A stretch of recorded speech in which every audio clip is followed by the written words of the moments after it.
Organizações religiosas ZAMI, ou Junta Administrativa de Missões Rússia Brasil, comemora o lorong aniversário Batinan Ruanulu Resin Rua, Bania Missão, Iha, Timor-Leste.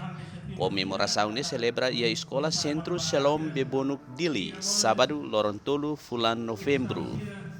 Para VIP TV, diretor ZAMI Timor-Leste, Roberto Zoni explica e a missão ZAMI Timor-Leste mos hari Escola Centro Shalom nudar provas físico missãonya e a área educação por educa labarik Timor-Wan Sira iha área educação.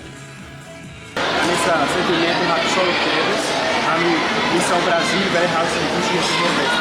A minha missão é na área de Timor-Leste, a minha é na saúde recém-boa e na rua número a minha serviço de educação na nossa igreja. Minha escola é a rua de 2000, agora, 2022. Então, a minha sempre é nessa relação de cooperação com a nação Timor-Leste. Zaimito da Silva Ribeiro, no Zuvita da Costa, no Darmanoring, e a Escola Centro Shalom Sente Haksolok. Tambali Husi Zami Timor-Leste, Sirabele aprende para kuensa sa Manoring na bediak no hamtauk bamaromak.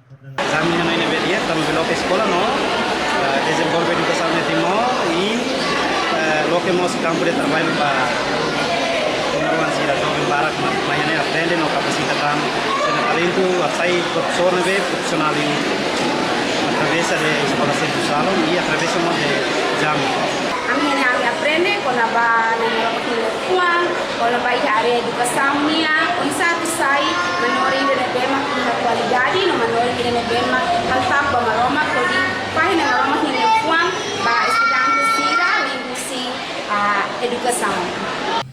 Zami hari hodi haklaken Evangelho Cristo Niang li husi serviço missionário no Igreja Batista Nacional ba Nação Rotu. Zami nudar agente missionário transcultural Batista Husi Brasileiro. Pedro Correa, Naomi Sarmento, VIP TV.